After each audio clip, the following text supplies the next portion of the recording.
What's up, folks? The following YouTubers hit me up with questions that are pretty much all in the same vein. Now, I'm not going to read each of your emails verbatim because some of them contain personal things that I'm sure you don't want me sharing with the general public, but I'll just take the basic question part and I'm going to answer it in this video today. This first question is one that I get often, and I feel like I answer it often, but I'll keep answering it as long as you guys keep asking me. And that question is, how long did it take you to get good? And the basic short version is, I started taking voice lessons at 14. That's when I started getting really serious about singing. And within the first 6 months, I noticed a pretty dramatic difference. I had a really great voice teacher. What happened was, at 17, when I was in college, I worked with an array of voice teachers. Some were great, some were not. The ones that were not kind of set me back a while. It took me about 5 years to get to a point where I felt really consistent with my voice, where I felt like I could get my voice to do what I wanted it to do when I wanted it to do it. So about 5 years. Now, does that mean that's the rule for everybody? Absolutely not. In fact, looking back, if I knew then some of the things I know now, it would not have taken me so long to learn some of the skills. If I was able to discern better which teachers really knew what they were doing, it wouldn't have taken me so long. But the good thing is, in learning from some of the crappy teachers I had, I learned a lot about what not to do, and it's made me a better voice teacher. And a lot of my experiences with some of the bad teachers that I had are what led me to develop the Arceneaux approach that I teach today. Because a lot of times, towards my junior and senior of college especially, I started noticing that my range was diminishing, my control was diminishing, and I had to develop a vocal program just for me to get my voice back in shape. You can read all about this in great detail, about everything I learned and whom I learned it from, at Arceneaux.com, my blog site. It's a series called How I Learned to Sing. New chapters are coming soon. It's pretty popular. I think that if you are a singer, then, especially if you're a singer who feels like you want to sing, but you may not be the most naturally gifted, and everybody's telling you you can't do it, or you feel real frustrated, I think you're going to find this extremely relatable.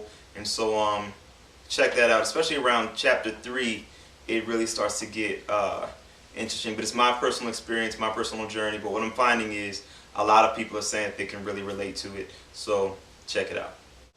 The third most popular question came in a couple of different forms, but the basic idea was the same. And that had to do with registers, and specifically, what voice do you sing in? And some of you asked me about particular songs. So like some people asked me about covers that I've done, and about the 2 recent original songs that I posted up, Let Me Be the One and Lose It. And they wanted to know what register I was in, whether I was in head voice, chest voice, mixed voice, falsetto, whatever. And also, how did I know which part of my voice to use? And I think that is a good question. And to put it very simply, I never approach a song thinking, I'm going to sing this in chest voice, or I'm going to sing this in head voice. It's always about wherever your voice is the most free. And I think that's kind of something you learn from practice and experience. So as I'm singing a song, I hear the pitch that I want to sing, I aim for that note, and wherever it needs to be placed to resonate freely is where I allow it to go. If it gets a little more heady, then so be it. A little more chesty, so be it. If it's right in the middle of the mix, so be it. So wherever it needs to be free. Some people try to approach it like, oh, this is an E flat. I know I mix at an E flat. Or this is an F or a G or whatever. I know that I mix, or I'm in head voice. I don't think that that's very wise, and I'm going to tell you why. Basically, a lot of stuff affects the mix and the registers, from volume level. If you get louder, a lot of times you'll find yourself using more chest voice than you would if you were singing softer. Also, different vowel sounds. Some vowel sounds, an E vowel sound might make you feel like you have to transition into head voice sooner than if you were singing an ah vowel sound. And so it's important to go by feel, because if you try to force your voice into this this pre-planned package here, you're going to find yourself making things difficult needlessly. So that's one thing. The other thing is, there is an artistic element to it. So I'm going to kind of contradict myself from what I said a second ago. Occasionally, I do consciously use a certain register for the sake of artistic interpretation. For example, Let Me Be the One, you hear that there's a lot more head voice. It's a tender, whenever I want to be tender or vulnerable in that area, you know, that emotion, if I want a lighter dynamic to show a softer emotion or something like that, then I'm kind of simplifying it. But I might use more head voice or more mixed voice, which you'll hear in my song Let Me Be the One. If I want a more aggressive sound, I want to sound angry, mad, I might use a more chesty sound. So you'll hear more chest voice and more chesty mix, like on, I think it's like a G that I hit and lose it.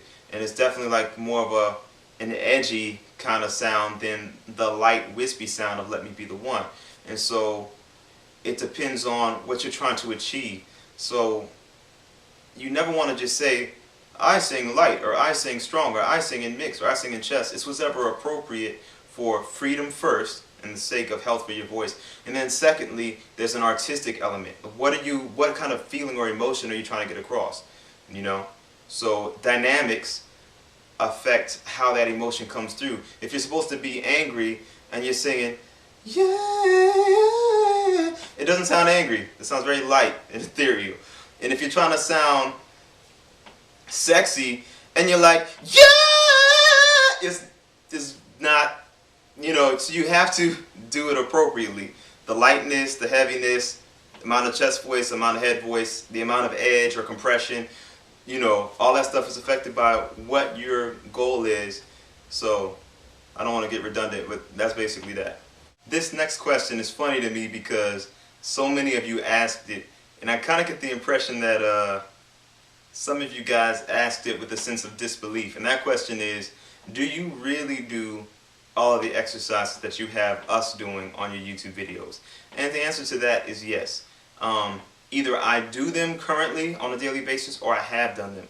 There are some exercises that once you master them, you don't really need to do them anymore.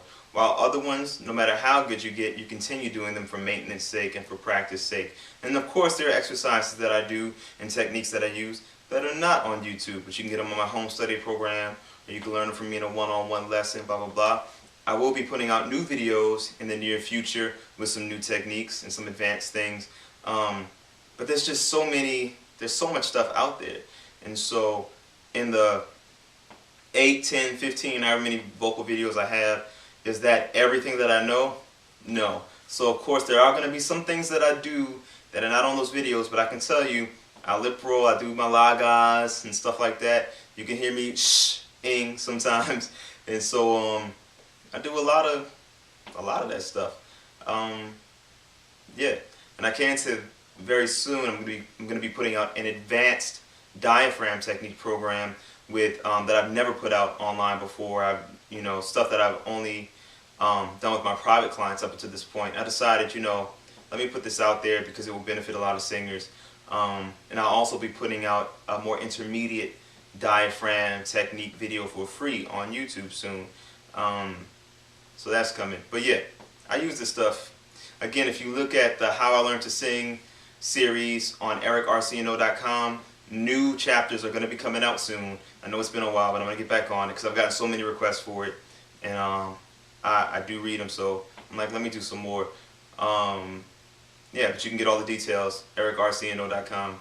I talk all about what I do, or what I did, and what I do. Whatever. The last question has absolutely nothing to do with singing whatsoever, but I got this one a lot, and it's from people who have said, you know, you mentioned in one of your videos that you cured acne, or that you lost weight, or blah blah blah. What foods exactly did you use, or what exactly did you do, and blah blah blah. So for one, I'm going to be doing more videos specifically on that in the future, like where I'll hone in on certain special foods one at a time and let you know what's so special about them.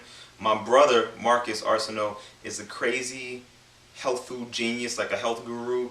If I'm the vocal expert, he's like health expert guy. He knows a whole bunch of stuff. I'm actually really trying to push him to do a YouTube channel so he can share this stuff because he's helped me out a lot. But short version is, there are a few things that helped me. Number one, I completely took out fast food, just nixed that. I completely took out soda, nixed that. The people who tell you that it doesn't matter what you eat are either bold-faced lying, or they're just ignorant of the fact that it does matter.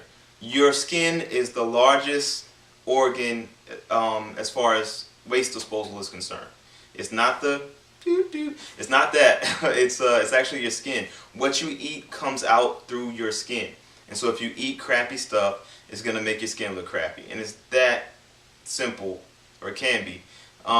Specifically what foods to eat instead. You want to eat foods that help with digestion. Raw apple cider vinegar helps. It's not really like a food that you can just eat a ton of, but raw apple cider vinegar helps. Matcha, which is a form of green tea where you ingest a full tea leaf, helps a lot.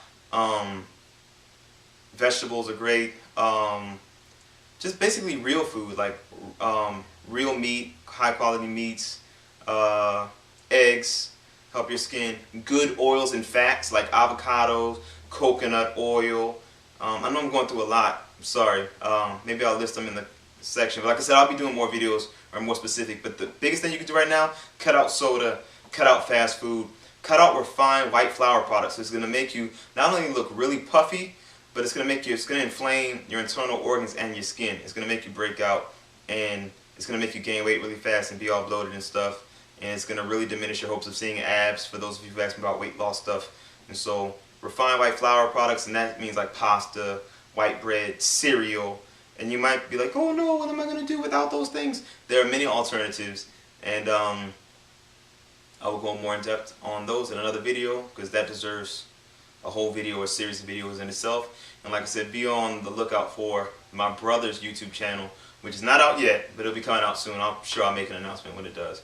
But I'll be delving more into that. A lot of you have also asked, what can you do as a singer for stuff, like different remedies or what not to eat, blah, blah, blah. So I'll be going more in depth on that. But for now, I'll just suffice to say, again, same basic rules of don't eat crappy stuff. Lastly, I just want to end this video with a message of gratitude. I recently released 2 new singles, Let Me Be the One and Lose It.